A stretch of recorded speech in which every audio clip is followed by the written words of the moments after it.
Oi, bonitos, bonitos, tudo bom com vocês? Começando mais uma Quinta Misteriosa aqui no canal. Se você é novo por aqui e ainda não tá inscrito, já para tudo, aproveita e se inscreve aqui embaixo que tem vídeo novo pra vocês toda semana, nas segundas e nas quintas. Playlist completa com todos os casos que eu já contei, são mais de 400 casos pra maratonar, vai estar aqui na descrição pra vocês. Quinta Misteriosa também é podcast pra ouvir quando e onde quiser. Aproveita e me acompanha nas redes sociais que eu vou deixar aqui na tela pra vocês, me sigam por lá que tem conteúdo extra de casos que eu só conto lá. E agora bora começar o caso de hoje.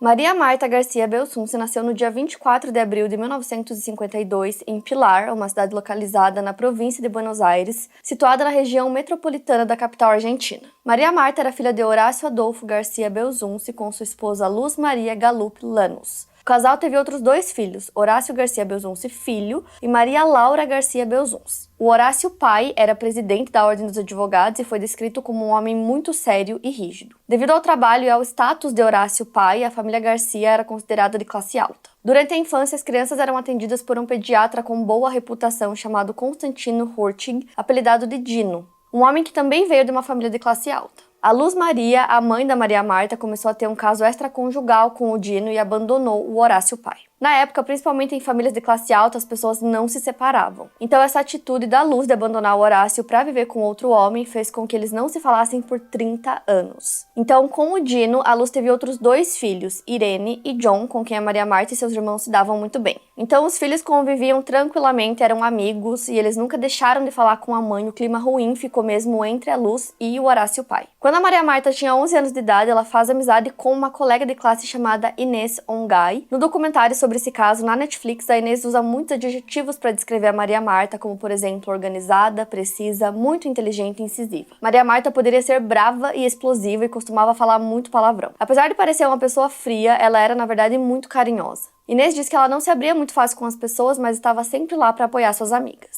Foi na casa dessa amiga da Inês que a Maria Marta conhece o Carlos Carrascosa, amigo do irmão mais velho da Inês. O Carlos era 8 anos mais velho que a Maria Marta, ele nasceu no dia 13 de dezembro de 1944, também em Buenos Aires. Mais tarde eles começaram um relacionamento e o Carlos foi marinheiro mercante e como era apaixonado pela Maria Marta, ela o fez escolher entre a Marinha e ele a escolheu. Eles se casaram em 1971, quando a Maria Marta tinha 19 anos. Depois do casamento, o Carlos iniciou no mercado financeiro e acabou se dando muito bem no negócio, rapidamente ganhando muito dinheiro, o que possibilitou que ele se aposentasse muito cedo. O Carlos se aposentou em 1994, aos 50 anos de idade, por ter feito ótimos negócios na Bolsa de Valores. No ano em que ele se aposentou, ele vendeu ações que valorizaram muito. Então, para vocês terem uma ideia, quando ele comprou essas ações, elas valiam cerca de $100 mil, e quando ele vendeu as ações, ele vendeu por $2 milhões.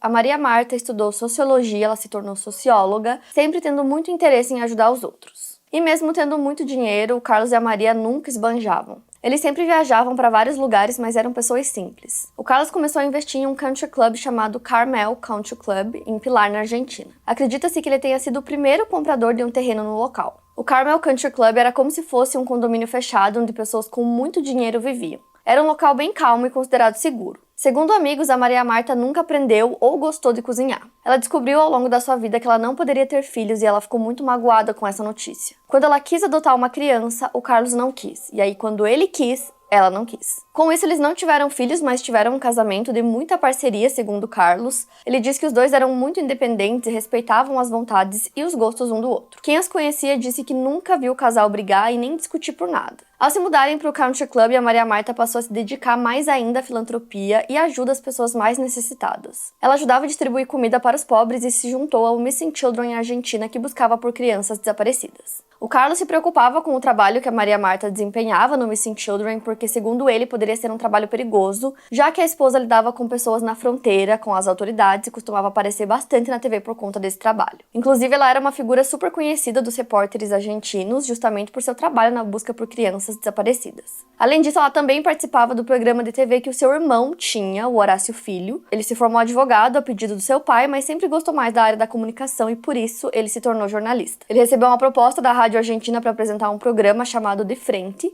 e ele convidou a sua irmã para participar do programa com ele e ela aceitou. A Maria Marta e o Carlos viviam uma vida super tranquila no Carmel Country Club, que era um local bem tradicional, que tinha famílias muito tradicionais, e a maioria delas se conheciam e conviviam. Então, por exemplo, almoços de domingo na casa dos vizinhos era uma coisa super comum que já fazia parte da rotina deles. No dia 27 de outubro de 2022, era um domingo, a Maria e o Carlos foram almoçar na casa de um amigo deles, que era vizinho, chamado Sérgio Binelo. Mais tarde, eles foram para a casa da Irene, que é uma das irmãs da Maria por parte de mãe, que também morava no Carmel Country Club com o marido dela, chamado Guilherme Bartoli. Eles foram para lá para assistir um jogo de futebol que passaria naquela tarde, e apesar dessa ser a programação do dia, a Maria Marta tinha sua própria rotina nos domingos, então todo domingo ela jogava tênis nas quadras do Carmel com as suas amigas. Os jogos começavam geralmente às 4 horas da tarde, e aí depois dos jogos ela ia para casa e recebia todo domingo sem falta sua massagista, Beatriz Michelini, para fazer uma massagem relaxante, então ela sempre tinha essa rotina, e aí depois da massagem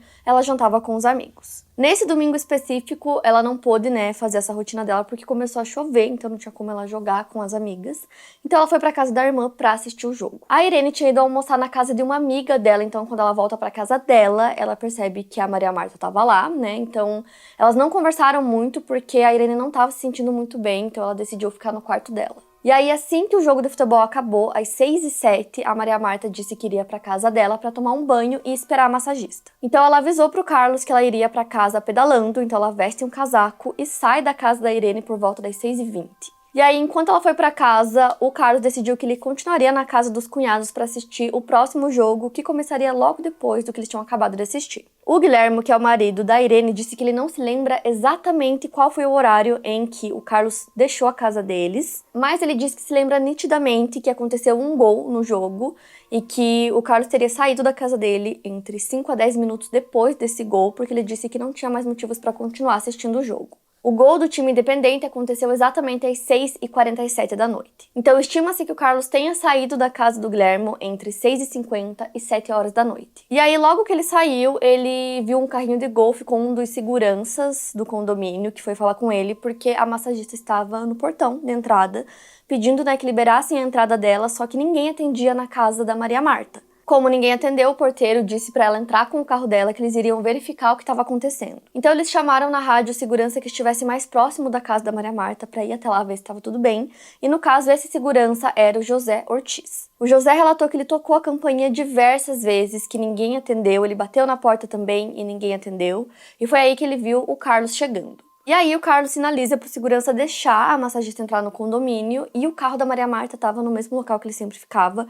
Então o Carlos estaciona o carro dele e aí ele entra na casa e percebe que a porta estava aberta. Ele chama pela esposa, mas não obtém respostas, então ele começa a subir pro segundo andar e percebe que está coberto por vapor de água. Ele vai até o quarto do casal e antes de entrar no banheiro ele percebe que tem uma mancha de sangue entre o vaso sanitário e o bidê. E ao entrar de fato no banheiro, ele encontra a Maria Marta de bruços na banheira. Ele percebeu que tinha sangue na água também, então ele tira a esposa dele dali, ele arrasta ela, coloca ela entre os dois cômodos. Então, uma parte do corpo dela ainda estava dentro do banheiro, as pernas dela, e o restante no quarto. Nesse momento, ele escuta o barulho das pedrinhas da calçada da entrada da casa deles e percebe que a massagista estava chegando. Então ele grita pela janela para que ela deixe suas coisas dentro do carro porque a Maria Marta tinha sofrido um acidente. A massagista Beatriz sobe as escadas correndo para ajudar, então ela começa a fazer uma massagem cardíaca, para tentar reanimar a Maria Marta. Enquanto isso, ela pede para que o Carlos chame o Guilherme. O Carlos reconhece que ele deveria ter chamado um médico, mas ele diz que naquele momento deu um branco na cabeça dele. Então ele liga para o cunhado dizendo que a Maria Marta sofreu um acidente. Logo em seguida, a massagista diz pro Carlos chamar o médico, então ele procura o número em sua escrivaninha e às 7h07 da noite ele faz uma ligação para uma empresa de saúde. Então ele pede uma ambulância e diz que alguém se acidentou e se afogou na banheira. A Irene foi até a casa da irmã com o marido e diz que toda a cena era um desespero. Mesmo que o Carlos já tivesse chamado um médico, ela diz que o seu instinto naquele momento foi também procurar outro médico, então ela pegou o carro e saiu pelo condomínio, e aí ela encontrou um segurança que chamou outra ambulância. Logo em seguida, a Irene pensa em procurar pelo Diego Piazza, que na época era estudante de medicina, mas ela disse que não sabia mais o que fazer. O Diego foi até a casa, subiu as escadas, foi até o quarto e começou a fazer a massagem cardíaca e a respiração boca a boca na Maria Marta. Às 7h13 da noite, a empresa liga de novo para Carlos para obter mais informações sobre a localização exata do Carmel Country Club. Nessa ligação, ele informa a atendente que Maria não está consciente, mas tem um pulso bem baixo. Às 7h28, chega a primeira ambulância com o médico responsável, sendo o Dr. Juan Ramon Galvry Gordon. Ao chegar, o médico é recebido pelo Carlos e pela massagista, que o conduzem até o quarto, e eles informam que a Maria Marta está desmaiada. Havia sangue embaixo da cabeça dela, mas ninguém sabia dizer se ela estava viva ou não. O médico deu 3 descargas do desfibrilador nela, fez massagem cardíaca, aplicou 4 ampolas de adrenalina, fez a reanimação cardiorrespiratória e ele tenta de tudo para salvá-la. Ele percebe que há um ferimento em sua têmpora esquerda. Ele tira o cabelo dela dali e percebe que há um orifício. Às 7h43 chega a segunda ambulância com outro médico responsável, sendo o Santiago Biasi. Ele encontra Maria no chão, cercada por familiares e sendo atendida pelo primeiro médico, o Galvry Gordon. Nesse ponto já não havia mais nada que pudesse ser feito, ela faleceu no local. Todos os familiares haviam descido, eles estavam sentados na sala e quando receberam a notícia ficaram chocados. O Dr. Galvry Gordon pediu para que a massagista limpasse um pouco do sangue antes que os familiares voltassem para ver o corpo, para que eles não ficassem muito impressionados. O motorista da primeira ambulância orientou o Dr. Galvry Gordon a não mover o corpo para que ele não tivesse problemas, porque isso não fazia parte do trabalho dos socorristas. Ele falou para esperar os agentes funerários, eles eram os responsáveis por mover o corpo nesse caso. O médico respeitou esse pedido do motorista. O Carlos relata que há 2 vigas em cima da banheira. O que ele imaginou que tivesse acontecido nesse caso era que a Maria bateu a cabeça em um momento de distração, quis lavar a cabeça na banheira porque sangrou e eventualmente ela teria desmaiado, por isso ele a encontrou daquela forma. Para o Carlos, a situação de encontrar a esposa na banheira remeteu a um trauma da sua vida porque no passado ele havia encontrado a própria mãe na banheira. Segundo ele, a sua mãe tomava um remédio para dormir que não funcionava muito bem e muitas vezes ela acabava acordando bem cedo, às 5 da manhã. Ao invés de tomar outro remédio para dormir, a mãe do Carlos costumava tomar 2 copos de vinho moscatel. Um dia, quando ela acordou cedo e bebeu seu vinho, ela tropeçou na escada da casa e acabou batendo a cabeça na pia, caindo na banheira. O Carlos foi quem a encontrou, ela estava viva, ela precisou operar e nunca mais foi a mesma. O Carlos falou sobre isso pela primeira vez no documentário da Netflix. Ele relatou que por ter já tido uma experiência similar com a mãe dele, ele nunca achou que a esposa estivesse realmente morta e ele só conseguia torcer para que ela não tivesse danos cerebrais como a sua mãe teve. Quando a Maria Marta foi dada como morta, os seus pais e alguns familiares foram avisados, e falaram para eles irem até o local. Algumas amigas da Maria que moravam nesse mesmo condomínio, no Carmel, foram também até a casa e uma delas era a amiga dela chamada Canela. E ela disse que assim que ela chegou, ela encontrou com o pai da Maria Marta na porta. E aí ele disse que esse é o preço que se paga por viver tantos anos, como ele ia ficar sem uma filha. O Carlos contou que naquela noite outras pessoas foram até uma funerária, mas que na época ele não sabia disso. O corpo da Maria Marta foi colocado em cima de sua cama, onde ela foi velada pelos seus amigos e familiares. Segundo eles, a Maria Marta tinha uma afeição de paz, e aí os irmãos dela, que foram até a casa dela também, começaram a se perguntar se o que tinha acontecido com ela tinha sido realmente um acidente. O John, que é o meio-irmão da Maria Marta, foi o primeiro a questionar isso. Ele disse como que ela poderia ter escorregado dentro da banheira se ela estava usando tênis. Já o Carlos parecia não se questionar muito sobre tudo que estava acontecendo, mas ele disse pro John fazer o que fosse preciso para sanar essa dúvida. Então, o John era realmente a pessoa que mais desconfiava que tinha alguma coisa errada, então ele conversa com o Horácio Filho, que é um dos irmãos da Maria Marta, e aí ele fala que ele não tem essas mesmas desconfianças, mas ele apoiou o John quando ele disse que teve a ideia de chamar um médico forense para examinar a Maria Marta. E nessa altura, algumas pessoas próximas estavam especulando sobre a possibilidade da Maria Marta ter tirado a própria vida. O John resolve ligar para o promotor da Câmara Nacional de Cassação Penal, chamado Juan Martín, que era um homem que eles eram amigos. Já o promotor liga para a polícia da província e ele pede para que outro promotor, junto com um comissário de plantão, fossem até a casa da Maria Marta. O promotor disponível era o Diego Molina Pico, e o comissário era o De Gastaldi. Eles levaram cerca de 1 hora para chegar no local e assumiram o caso a partir dali. Assim que eles chegam no local, eles são levados para a cozinha junto com o Horácio Filho e o Juan Martín, que no caso foi o promotor que eles ligaram primeiro, ele também estava lá. Então eles explicaram a situação, que aparentemente a Maria Marta estava se preparando para tomar um banho, que ela acabou escorregando e batendo a cabeça, ocasionando o seu óbito. O Diego faz uma verificação básica no local e ele pergunta quando a Maria Marta vai ser enterrada, então o Horácio responde que vai ser no dia seguinte, na tarde da segunda-feira, no cemitério La Recoleta, em Buenos Aires. O promotor também viu o corpo da Maria Marta, que parecia impecável. O cemitério La Recoleta é um cemitério da classe alta argentina, onde famílias importantes possuem suas lápides e muitas pessoas compareceram ao enterro da Maria Marta. A sua amiga de infância Inês estava lá no enterro e ela disse que as pessoas estavam contando pelo menos 5 versões diferentes do que teria acontecido com ela. Parecia que não havia um consenso entre essas versões e parecia que ninguém sabia explicar exatamente o que tinha acontecido. A Inês achava muito esquisito o fato de falarem que a amiga tinha simplesmente caído na banheira.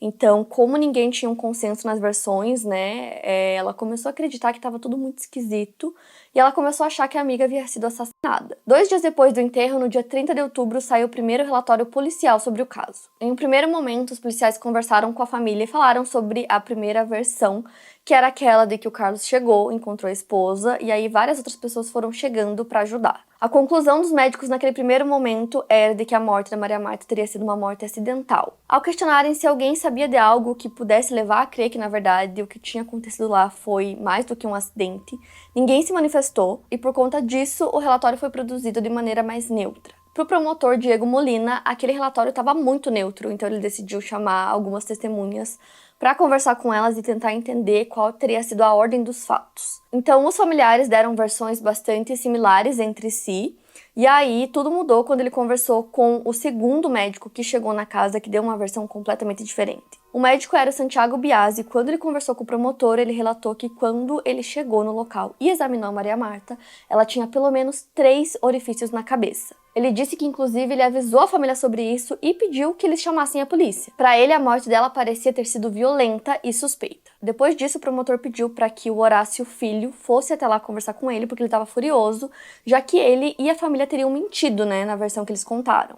Em um primeiro momento, inclusive, o Horácio não entendeu o que estava acontecendo, mas aí quando o promotor mostrou, o depoimento do médico, as coisas pareciam fazer mais sentido. E aí o Diego, o promotor, pediu o atestado de óbito da Maria Marta, que estava com o Carlos. O Horácio Filho foi quem fez o intermédio dessa entrega desse documento, ele nem sequer abriu o envelope. Quando o promotor leu o atestado de óbito da Maria Marta, ele disse que ele não poderia declarar que a morte dela tinha sido um acidente, porque aquele atestado de óbito era completamente falso. O relatório dizia que a Maria Marta faleceu em Buenos Aires e que sua morte seria decorrente de uma parada cardiorrespiratória não traumática, no caso um infarto, o que não condizia com a realidade. Até então, a família parecia não ter expressado ao promotor a natureza de suas dúvidas sobre a morte da Maria Marta e também não haviam revelado a ele que encontraram um objeto que chamou a atenção da família, que estava logo embaixo do corpo da Maria. O Horácio se desculpou com o promotor por não ter sido completamente sincero sobre o que eles haviam encontrado e explicou que quando moveram o corpo da Maria depois da autorização da funerária, o John e o Dino encontraram um pequeno objeto de chumbo, o qual chamaram de pituto. O pequeno objeto ganhou esse apelido porque é assim que o Horácio Filho chamava as coisas pequenas que ele não sabia o nome correto. O Horácio acredita que poderia ser um pino de uma estante de livros e ele e o John resolveram perguntar para o Carlos se ele sabia do que se tratava aquele objeto. Carlos disse que não fazia ideia, já que em dado momento havia tanta coisa em volta do corpo da Maria que aquele pequeno objeto poderia ser literalmente qualquer coisa. Enquanto estavam atendendo a Maria Marta, os médicos deixaram muitas coisas ao redor de seu corpo, como seringas e ampolas, por exemplo. Para o Carlos não importava o que aquele objeto era, porque simplesmente não traria sua esposa de volta. E aí, depois dessa breve conversa com ele, o Horácio Filho e o John se olharam e decidiram jogar aquele pequeno objeto de chumbo no vaso sanitário, junto com o papel que usaram para pegar o objeto do chão. Depois eles deram descarga. Quando o John falou sobre isso com o promotor, o Diego perguntou o motivo para ele ter pego aquele objeto com o papel, e o John explicou que isso era algo que ele viu em filmes policiais. Nem John e nem Horácio Filho souberam explicar com precisão o motivo para terem jogado aquele pequeno objeto fora, mas eles dizem que simplesmente não acharam que era algo importante. O Diego explicou para o Horácio que ele não poderia simplesmente encerrar o caso naquelas condições e perguntou se não haveria problema, principalmente para o Horácio pai, em ele pedir uma autópsia. Durante o mês de novembro, as autoridades estavam colhendo os depoimentos de todos os envolvidos. E aí, o segundo dossiê policial saiu no dia 12 de novembro e nele há relatos do John sobre aquele objeto, Ele até chegou a desenhar o objeto. E durante o velório da Maria Marta, quem passou pela casa ouviu rumores sobre esse objeto e como ele havia sido descartado na privada. A autópsia foi autorizada pela família e foi realizada apenas no dia 2 de dezembro. O legista responsável pela autópsia foi o Dr. Carlos Flores e durante o exame ele ligava para o promotor Diego para reportar algo novo ou inusitado que ele encontrava. Por volta das 8 horas da noite, o legista liga para o Diego e relata que encontrou 2 buracos na cabeça da Maria Marta. Naquele momento ele não sabia o que poderia ser a origem dos ferimentos e até teorizou que se tratava de um martelo ou algo assim. Ele desliga e pouco tempo depois liga novamente dizendo que eles encontraram outros 3 buracos na cabeça dela. Depois ele liga de novo dizendo que no total eles encontraram 5 projéteis. Com essa descoberta não houveram mais dúvidas de que ela teria sido morta a tiros. Além desses, uma 6ª bala teria ricocheteado depois de ter pego no crânio da Maria Marta. O legista revelou que haviam sinais de luta no rosto, nas pernas e em um dos braços da Maria. Segundo o legista, o crânio dela parecia estar vazio. Ela perdeu uma parte do osso do crânio devido à proximidade dos tiros. Acredita-se que a massa encefálica dela possa ter escorrido ao longo do tempo depois que ela morreu e que todo o sangue que estava no banheiro e foi limpo poderia conter também partes de sua massa encefálica. Devido a informações fornecidas pela autópsia, as autoridades passaram a acreditar que a morte da Maria teria sido uma morte violenta. Ela poderia ter sofrido um ataque rápido e parecia haver até um sentimento de raiva de quem a atacou. Com a descoberta dos projéteis, o promotor queria encontrar o pituto, que era aquele objeto que eles não sabiam o que era e que eles deram descarga. A todo custo, ele disse que ele precisava encontrar, porque ele acreditava que se tratava da bala que ricocheteou no crânio da Maria Marta. Essa tarefa era uma tarefa difícil, mas não impossível, porque o Carmel Country Club não contava com um sistema de esgoto. Então o encanamento de cada casa acabava em uma fossa séptica. Então a busca pelo objeto durou 9 horas e eles também usaram um detector de metais, que foi o que ajudou a encontrar esse objeto. Ele foi enviado para a perícia balística e foi comprovado que era um projétil do mesmo calibre e disparado pela mesma arma dos outros projéteis encontrados no crânio da Maria Marta. O perito Alberto Iglesias disse que nunca em sua vida ele tinha visto um projétil tão deformado quanto aquele. E através desse projétil em específico, eles conseguiram determinar qual teria sido a arma utilizada no crime. Então, era uma arma calibre 32 com cano longo. Depois de encontrarem esse projétil, os investigadores começaram uma busca nas redondezas utilizando os detectores de metais, porque eles achavam que talvez o criminoso pudesse ter deixado cair a arma em algum local próximo ali da casa, em volta do condomínio. Então, eles fizeram várias buscas, mas não encontraram. Na época, o caso ficou conhecido como Garcia Belzunce e ele ficou extremamente conhecido na Argentina, então durante 2 meses era só nisso que se falava. E o motivo de terem falado tanto desse caso era a consequência de alguns fatores. 1 ano antes do crime, a Argentina passou por uma crise econômica onde muitas pessoas entravam para a pobreza todos os dias. O governo restringiu que os argentinos retirassem o dinheiro que tinham em suas contas, com isso as pessoas protestavam nas ruas e o país se encontrava em meio a um grande caos. Em todo esse contexto de crise, o então presidente da Argentina, Fernando de la Rúa, renunciou ao seu cargo. Em 2002, quando o caso da Maria Marta aconteceu, as pessoas estavam interessadas em notícias que não fossem sobre economia ou sobre política, e a morte de uma mulher de classe alta parecia um assunto interessante, então criou nas pessoas uma fascinação meio mórbida pelo caso. Mas muito do que era mostrado na mídia da época não refletia o que havia nos dossiês policiais do caso. Depois da autópsia, o promotor Diego mudou a investigação do caso para uma investigação de homicídio, porque os relatos dados pelas testemunhas não condiziam com as informações que ele tinha a partir de documentos e até mesmo da autópsia. A partir daí, ele começou a investigar mais a fundo a linha do tempo dada pela família e as demais informações disponíveis que existiam.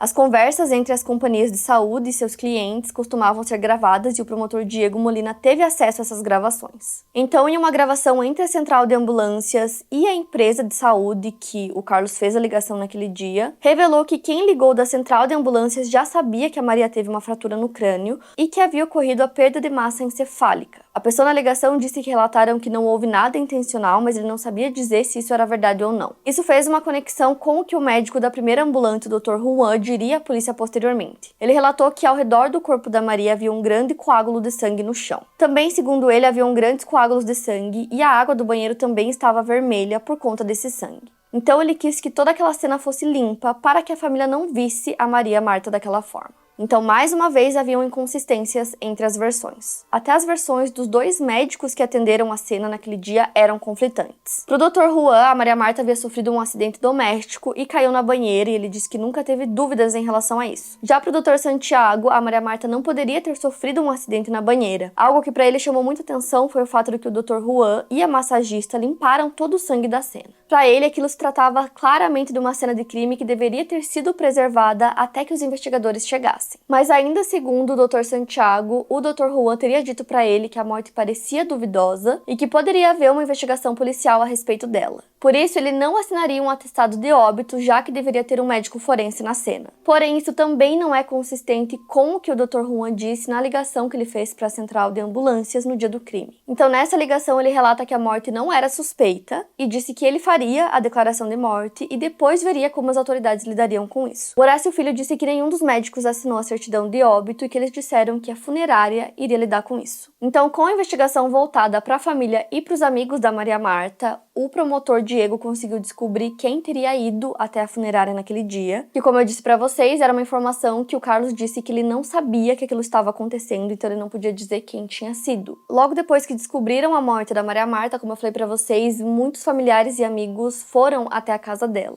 Dentre eles estavam Michael Taylor e Nora Taylor, sua esposa, que tinha o apelido de Piche, e os filhos deles também estavam lá. A família Taylor era muito próxima da Maria Marta e do Carlos, eles eram muito amigos. Como os médicos não assinaram a certidão de óbito, Michael disse que ele procuraria uma funerária ou um necrotério que estivessem abertos no domingo para que a família conseguisse a certidão de óbito da Maria Marta. O Guilherme disse que acompanharia ele, então os dois dirigiram até a funerária Ponce de León. Mas a funerária se negou a assinar a certidão sem examinar o corpo. Então eles decidem dirigir até Buenos Aires para a funerária Casa Sierra, que ficava a 50 quilômetros de distância. A primeira coisa que eles perguntam ao chegar lá é se a funerária fazia o serviço completo, ou seja, se eles conseguiriam assinar a certidão de óbito. A funerária disse que sim, que eles emitiam a certidão, mas o que eles fizeram foi emitir uma certidão falsa. Inclusive, nessa certidão falsa dizia que a Maria Marta tinha falecido em um apartamento em La Recoleta. E como eu falei pra vocês, a causa da morte que eles colocaram foi uma parada cardiorrespiratória não traumática, ou seja, um infarto. E todos esses detalhes pareciam muito suspeitos aos olhos do promotor Diego. E os depoimentos de outras testemunhas ajudaram mais ainda para que ele conseguisse realmente construir uma linha do tempo. Uma das informações que foi levada em consideração por ele, que foi uma informação que veio de um dos porteiros do condomínio, foi a de que para você entrar no condomínio, como era um condomínio fechado, você precisava de uma autorização, incluindo até mesmo as ambulâncias. Esse porteiro relatou que ele viu um carro de polícia patrulhando a região no dia que o crime aconteceu.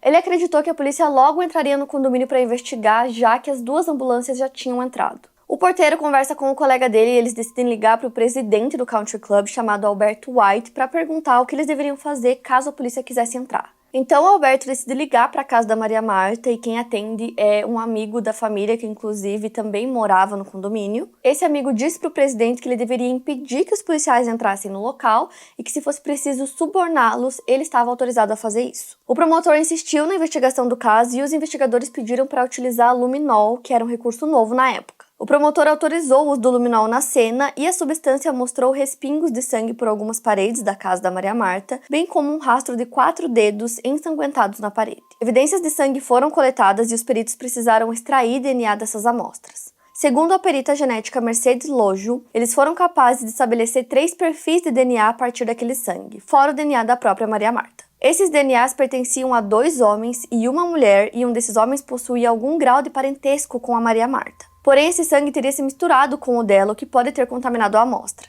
A família queria que os testes de DNA fossem feitos e não se recusavam a fornecer amostras, porém queriam que as amostras de DNA encontradas na cena fossem colocadas no dossiê para que nada pudesse ser alterado. Por estarem no foco da investigação da promotoria, os familiares temiam que de alguma forma as provas fossem adulteradas para que eles fossem colocados na cena do crime. Enquanto a investigação acontecia, novos depoimentos surgiram. Dentre eles, alguns funcionários do Country Club alegaram que no período em que o Carlos disse que estava assistindo ao jogo de futebol na casa do cunhado, ele estava na verdade no Clubhouse, a sede do Carmel Country Club. Esses depoimentos fizeram com que o álibi do Carlos desmoronasse aos olhos do promotor Diego. Na versão do Carlos, ele teria saído da casa do cunhado por volta das 6h50 e a ligação feita à emergência ocorreu às 7h07, o que eram apenas 17 minutos. Com esse tempo, na visão da investigação, seria difícil que ele conseguisse assassinar a esposa. Porém, a partir desses depoimentos que relataram que o Carlos esteve no Clubhouse em algum horário entre as 6 e as 7 da noite, isso aumentava a janela de tempo para 1 hora. A partir daí, o promotor Diego passou a acreditar que assim que a Maria Marta chegou da casa da sua irmã, Carlos e outras 2 pessoas, um homem e uma mulher, já estavam na casa e aí cometeram o crime.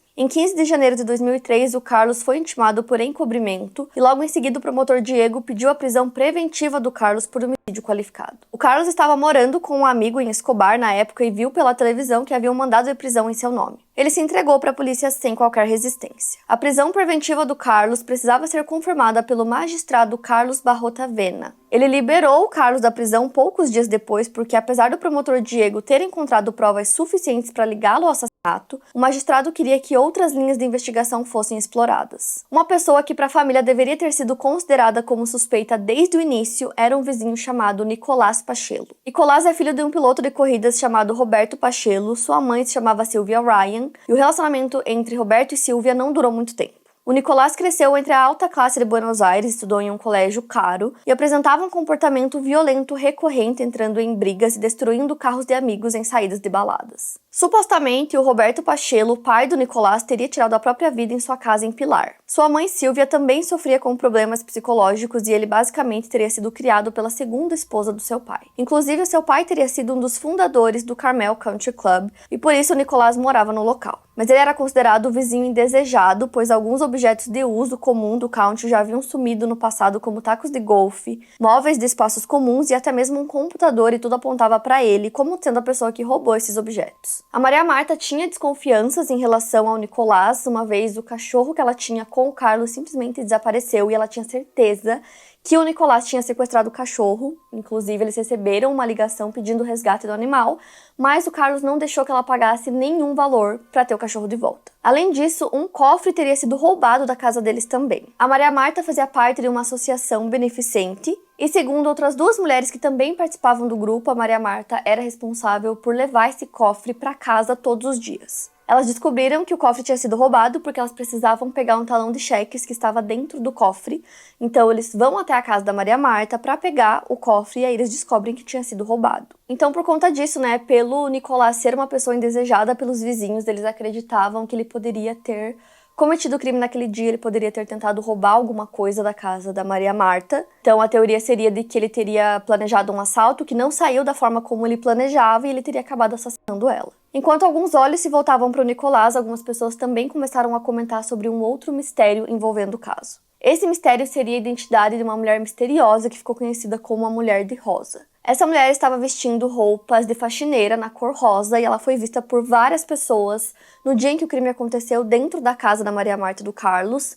Então, várias pessoas viram essa mulher, mas ninguém sabia quem ela era. Quando os familiares começaram a conversar sobre aquele dia, eles foram se lembrando de ter visto essa mulher e muitas pessoas viram, mas eles não sabiam quem era, então eles decidiram contratar um perito para fazer um retrato falado dessa mulher. Esse retrato falado foi feito, mas o promotor Diego se recusou a colocar no dossiê do caso. Com essa recusa, o irmão da Maria Marta, o Horácio Filho, decidiu ir até um programa de TV e nesse programa ele mostrou o retrato falado, mas a mulher não foi reconhecida. Além do Carlos, outros familiares da Maria Marta também estavam sendo acusados de encobrimento, então seus advogados falavam abertamente sobre a possibilidade do Nicolás ser um suspeito viável no caso. As notícias começaram a tomar conta da mídia e as pessoas começaram a comparar aquele retrato falado com fotos da esposa do Nicolás, para corroborar com a teoria de que ele seria o culpado. Em meio a todas essas notícias, a mãe do Nicolás, que já sofria com questões mentais, decidiu tirar a própria vida pulando de um prédio. Ela deixou cartas para o filho, para os promotores do caso e para os advogados. Nessas cartas, ela supostamente diria que seu filho é inocente e que os culpados são, na verdade, a própria família da Maria Marta. Ela seria chamada para depor no dia seguinte da sua morte para confirmar o álibi do seu filho. Segundo Nicolás, ele estaria passeando com a sua mãe em um shopping no horário em que a Maria Marta foi morta. A família da Maria Marta alegou que, no caso, pela mãe do Nicolás ter tirado a própria vida, isso reforçava ainda mais que ele era o culpado, porque ela provavelmente sabia desse segredo obscuro do filho e não conseguia conviver com ele, então ela tirou a própria vida. Então, mesmo com os advogados da família falando sobre um possível envolvimento do Nicolás no caso, o promotor Diego decidiu continuar mantendo o foco principal da investigação na família da Maria Marta. Ele justificou a sua escolha no documentário da Netflix, então ele disse que, apesar do histórico criminal do Nicolás, quando ele foi investigado, no caso, eles descobriram que ele estava em Buenos Aires no momento em que o crime aconteceu. O Nicolás forneceu uma amostra de DNA e assim ele foi excluído completamente como suspeito do caso. Além dele, outros 2 seguranças do Country Club também forneceram amostras de DNA e também foram excluídos como suspeitos. Enquanto isso, a mídia continuava cobrindo o caso de maneira massiva, assim, as pessoas estavam muito interessadas em saber cada detalhe da investigação. E com toda essa exposição, histórias paralelas da família da Maria Marta começaram a surgir para eles.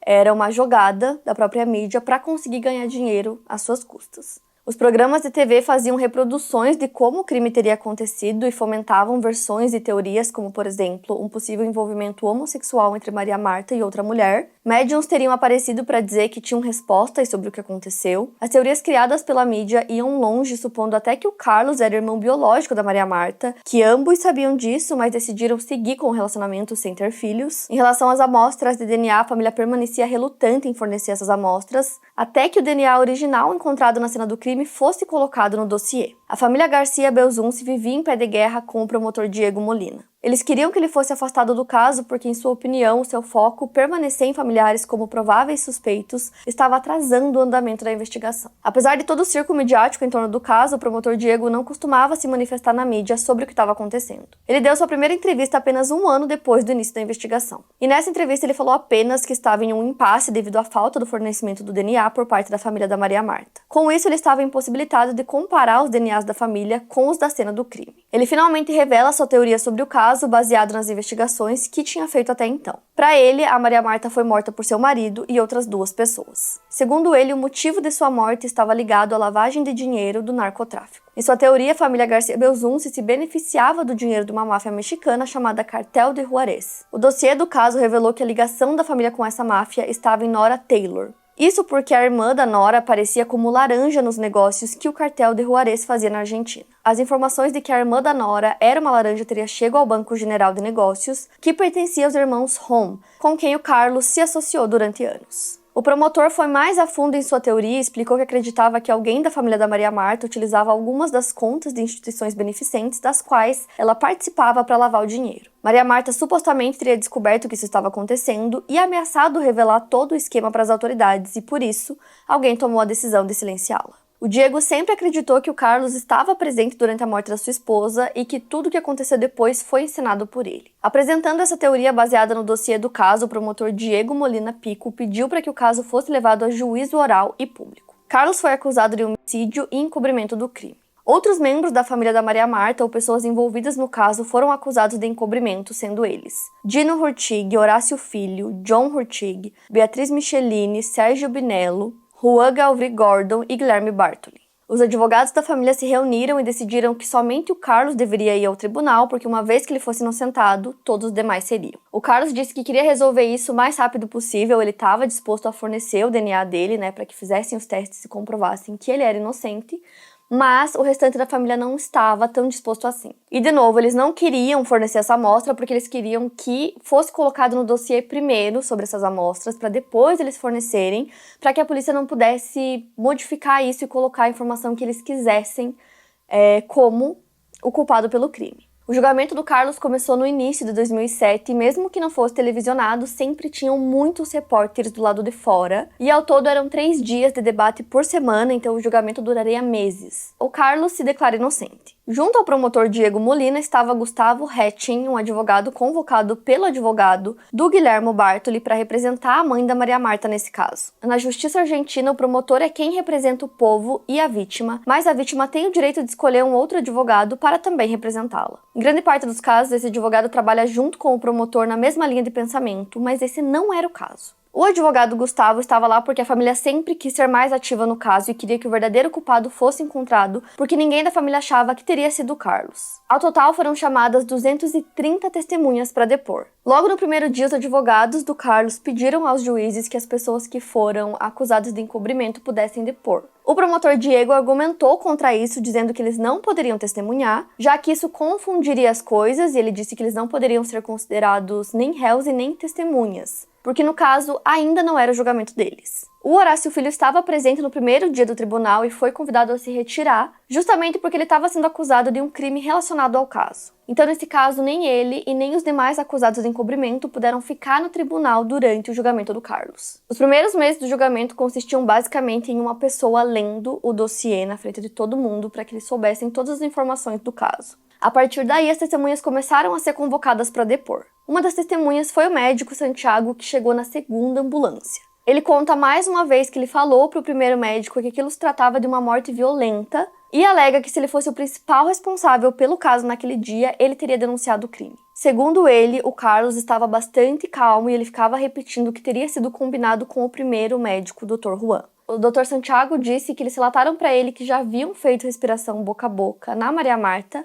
mas ele falou que o rosto dela estava coberto de sangue, então ele não entendia como eles teriam feito a respiração boca a boca naquelas condições. Ele ainda alegou que o Dr. Juan lavou o rosto da Maria Marta. E a partir de depoimentos de familiares, o promotor Diego falou sobre algumas coisas estranhas que aconteceram no dia da morte da Maria Marta. Durante o velório, ela foi colocada no quarto principal, na cama do casal, praticamente no escuro. A família teria deixado apenas uma luz baixa que iluminava só um lado do rosto dela, então o outro lado era o lado que tinha os ferimentos. Além disso, a Maria Laura, que é uma das irmãs da Maria Marta, e a madrasta da Maria Marta ficaram encarregadas de trocar a roupa dela para o velório. Ao tentar tirar as roupas da Maria Marta pela cabeça, a irmã dela percebeu que tinha sangue ali, então ela pediu para que a madrasta pegasse uma toalha. Vendo que não conseguiram tirar a roupa da Maria Marta, elas decidiram cortar com uma tesoura e aí colocaram uma blusa nela que não precisava passar pela cabeça. Para o promotor, o relato de cada testemunha ajudou para que ele conseguisse construir uma linha do tempo, mesmo que cada um relatasse algumas particularidades. Outra coisa que notaram no dia do velório, que foi estranha para a maioria das pessoas,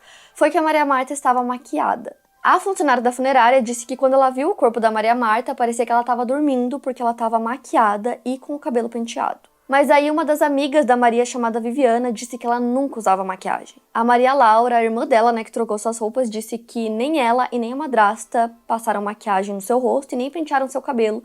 Então elas não sabem quem teria feito isso e qual seria o intuito. Além disso, alguns detalhes sobre a autópsia foram revelados no julgamento. Um deles seria o detalhe de que os médicos tiveram dificuldades para abrir os buracos de bala na cabeça da Maria Marta. Eles disseram ao promotor que aquilo não parecia estar normal e até identificaram que parecia haver um pouco de cola para fechar esses buracos. Com isso, eles fizeram uma análise no couro cabeludo da Maria Marta e determinaram que havia um componente chamado cianogênio, e concluíram que poderia ser cianoacrilato, um componente encontrado em colas instantâneas. Na Argentina tem uma marca bem famosa chamada Lagotita, e logo que essa informação vazou foi colocada nos jornais de maneira massiva. O componente teria sido encontrado em 3 dos ferimentos de Maria Marta. Para Carlos, o cianogênio poderia estar lá por outro motivo. Segundo ele, como a esposa trabalhava em organizações beneficentes, ela constantemente ia a favelas onde lavava os cabelos com detergente e precisava usar remédios para piolho que contêm o cianogênio. Um perito químico chamado Luiz Ferrari foi chamado a depor no tribunal para falar sobre o cianogênio, e nesse momento o questionaram sobre o remédio de piolho, se poderia ser por isso que o componente estava na cabeça da Maria Marta. O perito disse que se esse fosse o caso, o componente estaria por toda a extensão do couro cabeludo, e não em apenas alguns buracos, mas esse depoimento acabou não provando nada. Além disso, sempre foi dito que poderia ser cianoacrilato, e não foi confirmado que era de fato. Outro fato que deixava muitas dúvidas em torno do caso era se a família pediu ou não para que policiais não entrassem no Country Club. Isso porque, além do que já foi relatado anteriormente sobre a ligação para o presidente do Country Club, Alberto White, existia um conflito entre os testemunhos do Horácio Filho e da outra autoridade policial, Ángel Caçafuz. O Ángel era o então comissário da divisão anti-sequestros da polícia bonaerense. Na noite da morte da Maria Marta, o Horácio Filho teria ligado para o Ángel. Ao dar seu depoimento no julgamento, o Ángel relata que Horácio ligou dizendo que sua irmã havia sofrido um acidente doméstico, e o que ele teria dito a seguir é o motivo de conflito entre as versões. Horácio Filho diz que ele foi avisado de que a polícia iria ao local e pediu ao comissário que tivesse consideração por sua família, principalmente por seus pais. O comissário teria respondido que estava tudo bem e que ele cuidaria disso. Ángel, por sua vez, afirma que teria ligado para o comissário de San Isidro, o De Gastaldi, e dito que Horácio Filho estava pedindo que a polícia fosse afastada do caso e que teria dito: "Tire a polícia de cima de mim". Ainda na versão do Ángel, o De Gastaldi afirmou que ligaria para o promotor e o deixaria ciente da situação.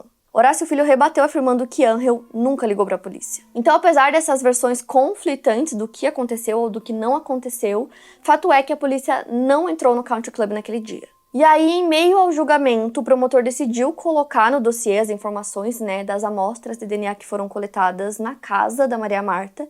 E aí, depois disso, a família concordou em fornecer as suas amostras de DNA para fazer a comparação. Os DNAs do Horácio, do John, da Irene, do Guilherme e do Carlos foram testados e todos deram negativo. E aí teve outro testemunho que foi crucial para o caso, que foi da amiga da infância da Maria Marta. A Inês alega que quando o enterro finalizou, ela foi até a casa da Nora e as duas conversaram. A Nora, pra quem não lembra, era uma das amigas da Maria Marta, a família dela era super próxima dela, e ela era uma das amigas que estavam lá na casa logo que o crime aconteceu. A Inês relata que ela queria saber o que realmente tinha acontecido, já que no enterro tinham cerca de 5 versões diferentes. Segundo ela, a Nora revelou que as coisas foram feitas como Carlos pediu. Ele pediu para que não houvesse autópsia, para que a Maria Marta fosse enterrada no último horário disponível, e ela até teria afirmado que eles pagaram para que fosse feito da maneira que ele queria. No próprio julgamento, as duas foram colocadas lado a lado, a Nora e a Inês, para confrontar as versões, já que a Nora disse que ela nunca falou nenhuma dessas coisas. E as duas não chegaram num acordo, cada uma manteve a sua versão.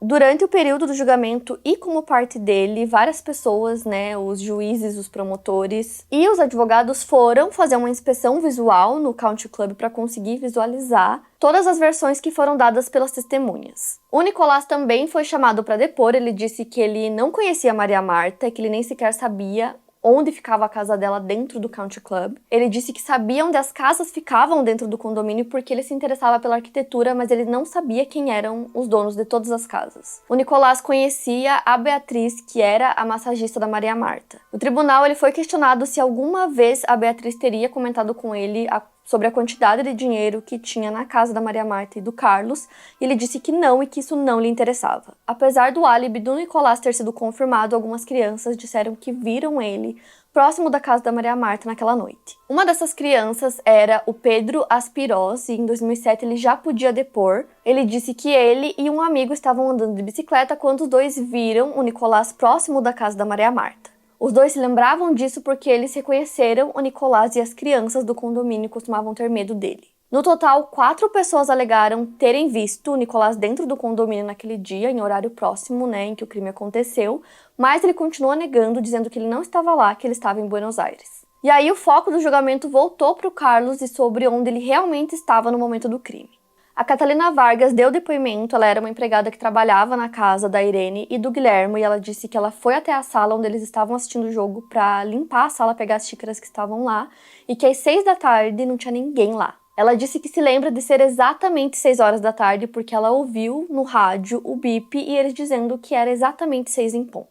E aí, somado a isso, a chefe do Clubhouse, chamada Alba Benítez, ela alega que tomou um café e um limoncello com o Carlos naquele domingo no Clubhouse. O garçom que trabalhava no local também testemunhou ter visto o Carlos no Clubhouse. O Carlos alega que ele realmente foi ao Clubhouse, mas que ele teria ido entre 3 e 4 da tarde, depois do almoço, para tomar um café e um limoncello.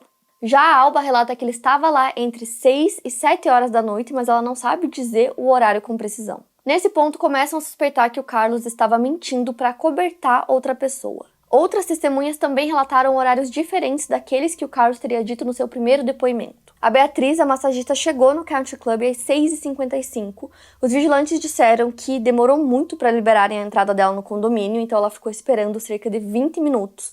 Então só liberaram para ela entrar no condomínio às 7h20. Porém, uma chamada telefônica foi feita às 7h07, e os familiares afirmaram que a Beatriz já estava dentro da casa nesse horário. A Irene foi a única pessoa autorizada a depor no julgamento e ela disse que no momento que ela chegou na casa da sua irmã, o Carlos estava lá, a Beatriz também estava lá e o seu marido estava realizando a massagem cardíaca. Ela disse que ela se desesperou e saiu correndo para buscar mais ajuda. Ainda durante o julgamento, o promotor quis apresentar uma nova prova.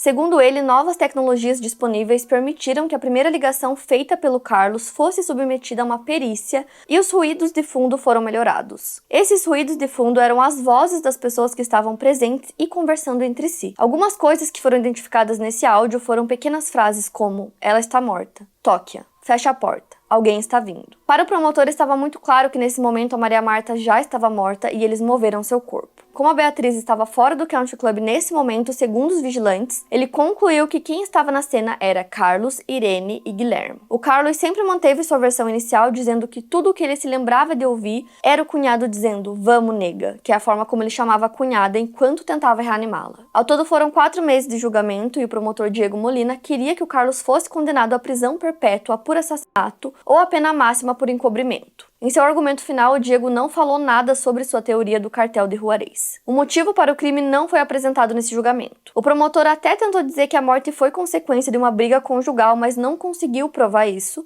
já que nunca houveram testemunhos de que eles tinham um relacionamento conturbado. No dia 11 de julho de 2007, o Carlos Carras Costa foi condenado a 5 anos e 6 meses de prisão pelo encobrimento agravado do crime e foi detido no mesmo momento. Ele foi considerado inocente de homicídio. O promotor recorreu da decisão porque, em sua opinião, ao lerem o veredito, eles descreveram o homicídio, mas o condenaram apenas pelo encobrimento. O Carlos também recorreu sua condenação. Diego Molina estava avaliando fazer uma acusação formal contra Irene e Guilhermo pelo assassinato de Maria Marta, mas isso acabou não acontecendo. O promotor até quis seguir com essa investigação, mas Irene e Guilhermo nunca foram interrogados e a investigação acabou parando. O Carlos pagou uma fiança de 100 mil e foi liberado por uma decisão da Câmara de Apelações de San Isidro. Como o promotor recorreu da sentença de Carlos, o caso passou para o Tribunal de Cassação Penal da província e para os promotores desse tribunal, as mesmas evidências que provaram que ele encobriu o caso provavam que ele cometeu o crime. Com isso, em 2009, o Carlos foi considerado culpado de homicídio de Maria Marta e novamente foi preso. Dessa vez, ele foi condenado à prisão perpétua. Na prisão, o Carlos participava de um programa de rádio transmitido diretamente de dentro da penitenciária. Nesse programa, ele dava várias entrevistas e ele falava também sobre o seu estado de saúde, o que acabou sendo muito favorável, criando uma imagem muito favorável dele para as pessoas. Nessa mesma época, a família da Maria Marta foi até um programa de TV para falar sobre várias evidências do caso que nunca foram investigadas. Eles citam, por exemplo, o fato das câmeras de segurança próximas da casa da Maria Marta estarem desligadas naquele dia. Além disso, eles afirmam também que naquele dia um veículo entrou no condomínio usando uma placa falsa e que isso nunca foi investigado pelas autoridades. Essa entrevista da família acabou mudando a percepção que muitas pessoas tinham sobre o caso. Uma dessas pessoas foi a médica Maria Laura Falsetti. Antes ela acreditava na culpa da família, mas depois de ver essa entrevista começou a acreditar que eles estavam falando a verdade. Então a Maria, junto com a jornalista Jorgelina Fernandes, começaram um blog sobre o caso. O Carlos acabou conhecendo esse blog e até chegou a citar ele em uma das entrevistas. O objetivo das duas era colocar todas as informações do caso em um só lugar, nesse blog. Então, para vocês terem ideia, elas até digitaram o dossiê completo do caso para colocar lá. A hipótese da Maria Laura era de que alguém teria entrado na casa da Maria Marta para roubar, já que eles estavam passando por uma crise econômica no país. Então as pessoas não guardavam mais o seu dinheiro nos bancos e guardavam em suas casas. Tinham rumores de que o Carlos e a Maria Marta tinham mais de $1 milhão guardados em sua casa. A pessoa que decidiu cometer o crime escolheu aquele dia em específico porque era um dia que tinha um jogo de futebol importante e as pessoas estariam distraídas com isso. Então ela acredita que a Maria Marta acabou chegando mais cedo em sua casa do que o esperado, ela poderia ter reconhecido a pessoa que estava tentando roubar, e por conta disso foi morta a tiros, e aí a pessoa largou o seu corpo na banheira e fugiu. O julgamento dos demais acusados de encobrimento só aconteceria em 2011. Então, basicamente, eles estavam sendo acusados de esconder que a morte da Maria Marta tinha sido violenta, de adulterar o corpo e as provas da cena do crime. Uma semana antes do julgamento começar, as autoridades tomaram a decisão de prender a Irene, a acusando de homicídio, porém logo em seguida um juiz anulou o mandado de prisão contra ela e orientou que as autoridades a chamassem para um interrogatório, o que nunca aconteceu. Nesse julgamento por encobrimento, a Beatriz contradisse sua própria versão inicial, dizendo que não estava na casa quando a primeira ligação foi feita. Em sua versão inicial, ela alegou que encontrou Carlos em casa por volta das 7 horas da noite. Ela admitiu que limpou o sangue da cena, mas que não era sua intenção encobrir um crime. Ela disse que não sabia o que tinha acontecido, porque já chegou em uma cena montada. A entrevista que a família deu no programa de TV foi usada como prova nesse caso. Nessa entrevista, o John fala sobre a arma ser calibre 32 e cano longo e afirma que era uma arma velha. Para os juízes, não tinha como eles saberem dessa informação se não estivessem envolvidos diretamente no caso. Mas o John afirmou que essa informação estava em um relatório policial que dizia que as balas não puderam ser analisadas porque pertenciam a uma arma velha. A sentença para esse caso saiu no dia 4 de novembro de 2011 e, por unanimidade, os acusados foram condenados a 4 anos de prisão ao pagamento de custas judiciais e despesas legais. Eles foram considerados culpados de encobrimento agravado e uma ordem de prisão imediata foi emitida para Juan Ramon Galve Gordon, John Hurtig, Sérgio Rafael Binello, Horácio Carlos Garcia Belzunce e Guilhermo Bartoli. A Beatriz foi absolvida. Os demais pagaram suas fianças e foram liberados. Alguns anos depois, em 2014, o Carlos completou 70 anos. Por lei na Argentina, quando um preso completa 70 anos ou quando ele tem uma doença terminal, ele pode pedir o benefício da prisão domiciliar, e foi o que o Carlos fez. Ele deveria usar uma tornozeleira eletrônica. No mesmo ano, o Guilhermo Bartoli faleceu enquanto aguardava a resolução da apelação de sua condenação. No ano seguinte, o Dr. Juan foi absolvido. Depois da morte do Guilhermo, a sua esposa Irene estudou direito penal e se concentrou nesse trabalho, ela nunca foi levada a julgamento. Em 2016, o Carlos recorreu da sua sentença junto ao Tribunal Federal, pedindo para que o caso fosse reexaminado. Com o pedido, a Suprema Corte da Nação pediu à Suprema Corte de Buenos Aires para rever o veredito. A Suprema Corte de Buenos Aires se negou e passou o caso para o Tribunal de Cassação Penal fazer outro julgamento. Ao reavaliar o caso, descobriu-se que durante o primeiro julgamento, o legista que fez a autópsia da Maria Marta junto com o Dr. Carlos Flores, o Dr. Héctor Moreira, relatou que Maria Marta tinha fraturas nas costelas que não ocorreram em vida, mas sim durante os esforços de reanimação cardiorrespiratória. Ele chegou a essa conclusão porque as fraturas não tinham sangue e foram feitas após a morte. Segundo o Héctor, Maria Marta teria morrido por volta das 6h30 da tarde, o que eliminou a possibilidade do Carlos estar no local. Tanto em sua versão inicial quanto na versão de outras pessoas, ele não estava na casa nesse horário. Com isso, ele foi considerado inocente do crime, mas ele não recebeu a absolvição total. O Carlos acredita que nunca será absolvido completamente, porque a partir do momento que isso acontecer, ele pode prestar queixa contra todos que o julgaram mal.